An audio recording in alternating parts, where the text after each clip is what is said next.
ഒരുപാട് ആളുകൾ എന്നോട് പലപ്പോഴും ഒരു പരിഭവം പോലെ പറഞ്ഞിട്ടുള്ള ഒരു കാര്യമാണ്. അവർ മാറി മാറി ഏത് ജ്യോതിഷിയുടെ അടുത്ത് ചെന്നാലും ഒന്നുകിൽ ഏഴരശനി, അല്ലെങ്കിൽ കണ്ടകശനി, അല്ലെങ്കിൽ ജന്മശനി, ഇങ്ങനെ റെക്കോർഡ് ചെയ്ത് വെച്ചതുപോലെ പറഞ്ഞുകൊണ്ടിരിക്കും അത്രേ. ഒരു കണക്കിന് അത് ശരിയായിരിക്കാം.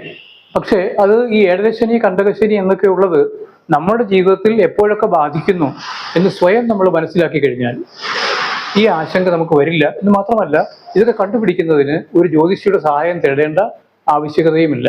അതെങ്ങനെയാണെന്ന് പറയാം. ഈ ബോർഡിൽ കാണുന്നതാണ് രാശിചക്രം. രാശിചക്രം എന്ന് പറഞ്ഞാൽ ഭൂമിക്ക് ചുറ്റുമുള്ള ഒരു സാങ്കല്പിക ചക്രമാണ്. ഇപ്പോൾ ഒരു ചക്രം എന്ന് പറയുമ്പോൾ നമുക്കറിയാം അതിൻ്റെ അളവുകൾ നമ്മൾ നീളം വീതി ഇങ്ങനെ പറയാൻ പറ്റില്ല. അത് ഡിഗ്രി, മിനിറ്റ് അങ്ങനെയാണ് കണക്കാക്കുന്നത്. അപ്പോൾ ഇത് വൃത്താകൃതിയിലുള്ള ഒരു ചക്രം തന്നെയാണ്. അത് നമുക്ക് വരച്ചുണ്ടാക്കാനുള്ള എളുപ്പത്തിനായി ജ്യോതിഷത്തിൽ ഇങ്ങനെ ഒരു ചതുരമായി സ്വീകരിച്ചിരിക്കുന്നു എന്ന് മാത്രമേ ഉള്ളൂ. ഇവിടെ നോക്കൂ, ഞാൻ അടയാളപ്പെടുത്തിയിരിക്കുന്നത് 0 ഡിഗ്രി എന്നുള്ളൊരു പോയിന്റാണ്. ഈ 0 ഡിഗ്രിയിൽ നിന്ന് 30 ഡിഗ്രി വരെയുള്ള ഒരു ഭാഗത്തിനാണ് നമ്മൾ മേടം രാശി എന്ന് പറയുന്നത്. അത് കഴിഞ്ഞ് 60 ഡിഗ്രി വരെയുള്ള ഭാഗത്തിന് ഇടവൻ രാശി എന്ന് പറയുന്നു. 90 ഡിഗ്രി വരെയുള്ള ഭാഗത്തിന് മിഥുനൻ രാശി എന്ന് പറയുന്നു. ഈ രീതിയിലാണ് മീനൻ രാശി വരെ 360 ഡിഗ്രികളിൽ അവസാനിക്കുന്നത്. അപ്പൊ ഇതിൽ ഓരോ രാശിയിലും 2.25 നക്ഷത്രങ്ങൾ വീതം വിന്യസിച്ചിരിക്കുകയാണ്. ഒരു നക്ഷത്രത്തിന്റെ ദൈർഘ്യം എന്ന് പറയുന്നത് ഈ രാശിയിൽ തന്നെ നമുക്ക് ഇവിടുന്ന് 0 മുതൽ 13 ഡിഗ്രി 20 മിനിറ്റ് വരെയുള്ള ദൈർഘ്യത്തിനെയാണ് നമ്മൾ നക്ഷത്രം എന്ന് പറയുന്നത്, ജ്യോതിഷത്തിൽ പറയുന്നത്. അല്ലാതെ നമ്മൾ ആകാശത്ത് കാണുന്നത് പോലെയുള്ള മിനി തിളങ്ങുന്ന അത്തരം നക്ഷത്രങ്ങളല്ല. ഇതൊക്കെ ഓരോ നക്ഷത്ര കൂട്ടങ്ങളാണ്. അത് നമുക്ക് വേറൊരു വീഡിയോയിൽ വിശദമായിട്ട് പറഞ്ഞു തരാം. ഇപ്പോൾ മനസ്സിലാക്കേണ്ടത്, ഒരു രാശിയിൽ 13 ഡിഗ്രി 20 മിനിറ്റ് ആവുമ്പോൾ ഒരു നക്ഷത്രം അവസാനിക്കുന്നു. അപ്പൊ അങ്ങനെ ഇവിടെ 0 മുതൽ 13:20 വരെ ആവുമ്പോൾ അശ്വതി, അത് കഴിഞ്ഞ് 13:20 മുതൽ 26:40 വരെ ഭരണി, അതിനുശേഷമുള്ള ഇത്തിരി ഭാഗം, ഒരു കാൽ ഭാഗം കാർത്തികയുടെ ഭാഗമായിട്ട് നിൽക്കും ആ രാശിയിൽ. അതിനുശേഷം അതിന്റെ ബാക്കി ഇടവൻ രാശിയിൽ തുടർന്ന് പോകും. അതായത് കാർത്തികയുടെ ബാക്കി 3/4 ഭാഗം, രോഹിണി മുഴുവനായും, പിന്നെ മകയിരത്തിന്റെ പകുതി ഭാഗം, അങ്ങനെ ഇടവൻ രാശിയിൽ വരും. ഇങ്ങനെയാണ് നമ്മൾ ജന്മരാശി തിരിച്ചറിയുന്നത്. നമ്മുടെ ജന്മനക്ഷത്രം ഏതാണോ അതിന്റെ അനുസരിച്ച് നമ്മൾ രാശി തീരുമാനിക്കുന്നത് ഇപ്രകാരമാണ്. അപ്പൊ അത് തന്നെ നമുക്ക് അശ്വതി, ഭരണി ഈ നക്ഷത്രങ്ങളൊക്കെ ആണെങ്കിൽ സംശയമൊന്നുമില്ല ഏത് രാശിയിൽ വരുമെന്നുള്ളത്. പക്ഷെ കാർത്തിക, ഉത്തരം, ഉത്രാടം, മകയിരം, ചിത്തിര, അവിട്ടം ഇങ്ങനെയൊക്കെയുള്ള നാളുകൾ വരുമ്പോൾ നമുക്കത് ഏത് രാശിയിലാണ് നിൽക്കുന്നതെന്ന് മനസ്സിലാക്കേണ്ടി വരും. അല്ലാതെ ആരുടെങ്കിലും ജ്യോത്സ്യന്മാരോട് ചോദിച്ചറിയേണ്ടി വരും. ഈ അല്ലാത്ത മുഴുവനായിട്ടുള്ള നക്ഷത്രങ്ങൾ, അതായത് അശ്വതി, ഭരണി, രോഹിണി, തിരുവാതിര, പൂയം, ആയില്യം, ഇതൊക്കെ പൂർണ്ണ നക്ഷത്രങ്ങളാണ്. അപ്പൊ ഇതൊക്കെ നമുക്ക് വന്നു കഴിഞ്ഞാൽ ഏത് രാശിയാണെന്ന് സംശയിക്കേണ്ട അവസ്ഥയില്ല. ഇതൊന്ന് മനസ്സിലാക്കി വെച്ചാൽ മാത്രം മതി. ഇനിയും ഈ ജന്മരാശിയിൽ നിന്നും ഏതൊക്കെ ഭാഗങ്ങളിൽ ശനി വരുമ്പോഴാണ് കണ്ടകശനി വരുന്നത്, ഏഴരശനി വരുന്നത് എന്ന് പരിശോധിക്കാം. അപ്പൊ നമുക്കിവിടെ മേടം രാശി തന്നെ എടുക്കാം. ഈ മേടം രാശി തൊട്ട് മുമ്പുള്ള രാശിയിലാണ് ഇപ്പോൾ ശനി നിൽക്കുന്നത്. അതായത് മീനം രാശിയിലാണ് ശനി നിൽക്കുന്നത്. ഈ കഴിഞ്ഞ മാർച്ച് മാസം ഒടുവിൽ ശനി മീനം രാശിയിലേക്ക് വന്നതാണ്. അപ്പൊ ഇനി ശനി ഏതാണ്ട് 2 വർഷത്തിലധികം ഇതേ രാശിയിൽ തന്നെയാണ് നിൽക്കാൻ പോകുന്നത്.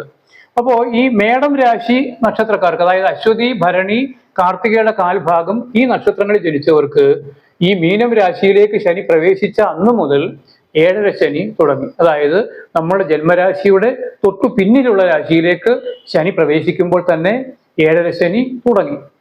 ഈ ഒരു രാശിയിൽ ശനി നിൽക്കുന്ന ഉദ്ദേശം 2.5 വർഷമാണ്. ഈ രാശി കടന്നു പോകാനുള്ള 2.5 വർഷം, നമ്മൾ ജനിച്ച അതേ രാശിയിൽ തന്നെ വരുമ്പോഴുള്ള 2.5 വർഷം, അതിനുശേഷമുള്ള 2.5 വർഷം, ഈ 3 പീരിയഡുകൾ ചേർത്താണ് ഏഴരശനി എന്ന് പറയുന്നത്. അപ്പൊ ഏഴരശനി വന്നു എന്ന് മനസ്സിലാക്കാൻ എന്ത് ചെയ്താൽ മതി? നമ്മൾ ജനിച്ച രാശിയുടെ തൊട്ടു പിന്നത്തെ രാശിയിൽ ശനി വന്നിട്ടുണ്ടോ എന്ന് മാത്രം പരിശോധിച്ചാൽ മതി. അപ്പൊ അതിനുശേഷം 2.5 വർഷം കഴിയുമ്പോൾ നമ്മുടെ ജന്മരാശിയിലേക്ക് ശനി പ്രവേശിക്കും. ആ കാലയളവിനാണ് ജന്മശനി എന്ന് പറയുന്നത്. അതാണ് ഏറ്റവും രൂക്ഷതയേറിയ സമയമായിട്ട് പറയപ്പെടുന്നത്. അപ്പൊ ഇവിടുന്ന് വിട്ടുപോയാലും ഈ ഇടവൻ രാശി കൂടി കഴിഞ്ഞ് ശനി പോയെങ്കിൽ മാത്രമേ ഉള്ളൂ ഈ ഏഴരശനി പൂർണ്ണമാകുന്നത്. അതിനുശേഷമേ ആ ദോഷങ്ങളിൽ നിന്ന് മുക്തി നേടാൻ കഴിയുള്ളൂ എന്നർത്ഥം. അതിനുശേഷം പിന്നെ ശനി ഈ വ്യക്തികളെ അനുകൂലമായിട്ടുള്ള ഒരവസ്ഥയിൽ 3ാമത്തെ രാശിയിൽ വരുമ്പോൾ ഈ മേടം രാശി ജനിച്ചവർക്ക് ശനി അനുകൂലമായിട്ടാണ് പ്രതികരിക്കുക. വീണ്ടും ഇങ്ങോട്ട് മാറുമ്പോൾ 4ാമത്തെ രാശിയായി. ഈ 4ാമത്തെ രാശിക്ക് ഒരു പ്രത്യേകതയുണ്ട്.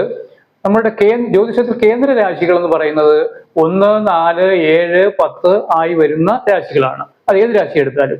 ഇപ്പൊ നമ്മൾ മേടം രാശി തന്നെ എടുക്കുമ്പോൾ 1, 2, 3, 4 ഈ 4 വരുന്ന കർക്കിടകൻ രാശി ഒരു കേന്ദ്രമാണ്. പിന്നെ 5, 6, 7ാമത്തെ രാശി വരുമ്പോൾ അത് വീണ്ടും ഒരു കേന്ദ്രമാണ്. 7 കഴിഞ്ഞാൽ പിന്നെ 10ലേക്ക് വരുമ്പോൾ അത് വീണ്ടും ഒരു കേന്ദ്രമാണ്. അപ്പൊ ശനി അതിന്റെ സഞ്ചാരത്തിനിടയിൽ ഈ പറഞ്ഞ കർക്കിടകം, തുലാം, മകരം ഈ രാശികളിൽ വരുമ്പോഴൊക്കെ ഈ മേടം രാശിക്കാർക്ക് കണ്ടകശനിയായിരിക്കും. അപ്പൊ ഇത് മനസ്സിലാകാത്തത് കൊണ്ടാണ് നമ്മൾ ചെല്ലുമ്പോൾ ജ്യോത്സ്യന്മാരെല്ലാം എന്തുകൊണ്ടാണ് കണ്ടകശനി എന്ന് പറയുന്നത് നമുക്ക് മനസ്സിലാവാതെ പോകുന്നതോ അല്ലെ കൺഫ്യൂഷൻ ആകുന്നതോ. അപ്പൊ ഇത് വന്നുകൊണ്ടേയിരിക്കും അടിക്കടി. ശനിയുടെ സഞ്ചാരത്തിന്റെ ഇടയിൽ നമ്മുടെ ജീവിതത്തിൽ അത് അടിക്കടി വന്നുകൊണ്ടേയിരിക്കും. ശനിദശ മാത്രമാണ് ഒരു തവണ വന്നിട്ട് അങ്ങ് പോകുന്നത്. മറ്റുള്ളതെല്ലാം ഇങ്ങനെ ഇടയിൽ വന്നുകൊണ്ടേയിരിക്കും. ആകെ ഇത്രയും രാശികളുള്ളതിൽ ശനി അനുകൂലമായിട്ടുള്ള നല്ല ഫലങ്ങൾ കൊടുക്കുന്നത് 3ാമത്തെ രാശിയിലും 6ാമത്തെ രാശിയിലും 11ാമത്തെ രാശിയിൽ നിൽക്കുമ്പോൾ മാത്രമാണ്. ഈ 3, 6 ഫലം ഞാൻ മേടം രാശികൾക്ക് കാണിച്ചതാണ് കേട്ടോ. ഇവിടെ ഏത് രാശിയാണെങ്കിലും അതിന്റെ 3, 6, 11 എന്നാണ് മനസ്സിലാക്കേണ്ടത്. അവിടെ നിൽക്കുമ്പോൾ ശനി അനുകൂലമായി മാറും എന്നർത്ഥം. ഇപ്പൊ ഇവിടെ തന്നെ നോക്കി, ഈ മകരം രാശിക്കാർക്ക് ഇപ്പോൾ ശനി അനുകൂലതയിലാണ്.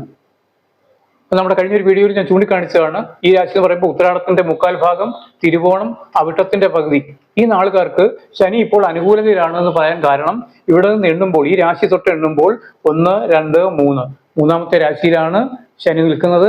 അങ്ങനെ 3 നിൽക്കുന്ന ശനി അനുകൂല ഫലങ്ങളാണ് കൊടുക്കുന്നത്. അതേസമയം ഈ രാശിക്കാർക്ക് ഇപ്പോൾ 12ലാണ് മേടം രാശിക്കാർക്ക്. അതുകൊണ്ട് തന്നെ അവർക്ക് 7ര ശനി തുടങ്ങിയെന്ന് പറയും. അപ്പോൾ കണ്ടകശനിയും 7ര ശനിയും തമ്മിലുള്ള വ്യത്യാസം അതാണ്. കണ്ടകശനി ഇടയിൽ ഇങ്ങനെ വന്നുകൊണ്ടേയിരിക്കും. അതേസമയം ശനി ഒരാവർത്തി രാശിചക്രം കറങ്ങി വീണ്ടും നമ്മുടെ ജന്മരാശിക്കടുത്ത് വരുമ്പോൾ മാത്രമേ ഈ 7ര ശനി ഒരു പ്രാവശ്യം വരികയുള്ളൂ. ഇത് വ്യക്തമായിട്ട് മനസ്സിലാക്കിയാൽ നമുക്ക് കൺഫ്യൂഷനേ ഉണ്ടാകില്ല. അപ്പോൾ നിങ്ങൾക്ക് ഒരു സംശയം തോന്നാം, ഈ ശനി നിൽക്കുന്നത് ഏത് രാശിയിലാണെന്ന് സാധാരണക്കാർ എങ്ങനെ മനസ്സിലാക്കും? ഇപ്പോൾ ഞാൻ ചൂണ്ടിക്കാണിച്ചു ശനി മീനൻ രാശിയിലാണെന്നുള്ളത്. പക്ഷെ അല്ലാത്ത സാഹചര്യങ്ങളിൽ എങ്ങനെയാണ് ഈ ശനിയൊക്കെ നിൽക്കുന്ന രാശികൾ സാധാരണക്കാർ മനസ്സിലാക്കുന്നത് എന്നൊരു സംശയം നിങ്ങൾക്ക് വരാം. ആ സംശയത്തിനുള്ള പരിഹാരം നിങ്ങളുടെ ചുവരുകളിൽ തന്നെ തൂങ്ങിക്കിടപ്പുണ്ട്. അതെന്താണെന്ന് കാണിച്ചു തരാം. എല്ലാ വീടുകളിലും കലണ്ടർ ഉണ്ടാവും. ആ കലണ്ടറിൽ ഒരു ഭാഗത്തായി ഗ്രഹനില ഉറപ്പായിട്ട് കൊടുത്തിട്ടുണ്ടാവും. അത് പ്രത്യേകം ഓരോ പേജിലും ഓരോ മാസങ്ങളുടേതായി കൊടുത്തിട്ടുണ്ടാകും. അതിൽ ആ ഗ്രഹനിലയിൽ ആ മീനം രാശി ഭാഗത്താണ് ഇപ്പോൾ അടയാളപ്പെടുത്തിയിരിക്കുന്നത്. അത് മാറിക്കൊണ്ടേയിരിക്കും, അടുത്തൊക്കെ മാറില്ല. ഇനി നേരെ 2027 ആ സമയം ആകുമ്പോഴാണ് ശനി അടുത്ത രാശിയിലേക്ക് മാറുക. അത് കലണ്ടർ മറിച്ച് നോക്കിക്കഴിഞ്ഞാൽ ആ രാശി മാറ്റം ആ ഗ്രഹനിലയിൽ തന്നെ കാണാനും പറ്റും. ശനി വളരെ പതുക്കെ മാത്രം രാശി മാറുന്ന ഗ്രഹമായതുകൊണ്ട് ഈ വർഷത്തെയോ അടുത്ത വർഷത്തെയോ ഒക്കെ പഞ്ചാംഗങ്ങൾ നോക്കിക്കഴിഞ്ഞാൽ അവിടെ ശനിയുടെ ആ രാശി മാറുന്നുണ്ടാവില്ല. 2027 ഒക്കെ ആകുമ്പോൾ ആ വർഷത്തെ കലണ്ടറുകൾ ചില പേജുകൾ മറിച്ചു കഴിഞ്ഞാൽ എവിടെയെങ്കിലും ശനിയെ മീനം രാശിയിൽ നിന്നും മേടം രാശിയിലേക്ക് മാറിയതായിട്ട് കാണാൻ പറ്റും. അപ്പൊ അങ്ങനെ നമുക്ക് ശനിയുടെ അവസ്ഥ, ശനി നിൽക്കുന്ന ഏത് രാശിയിലാണെന്ന് കൃത്യമായിട്ട് ബോധ്യപ്പെടും. ഇനി ശനിദോഷങ്ങൾക്ക് എന്താണ് പരിഹാരം എന്നാണ് എല്ലാവർക്കും അറിയേണ്ടത്. ശനിദോഷങ്ങൾക്കുള്ള ഏറ്റവും നല്ല പരിഹാരം നമ്മൾ രൂപം ശനിയെ പോലെയാക്കുക, സ്വഭാവം ശനിയുടേതുപോലെ അല്ലാതെയാക്കുക. അതാണ് ഏറ്റവും നല്ല പരിഹാരമായിട്ട് പറയുന്നത്. എന്ന് പറഞ്ഞാൽ ശനിയുടെ രൂപം പറഞ്ഞിരിക്കുന്നത് വളരെ മെലിഞ്ഞ ശരീരമായിട്ടാണ്.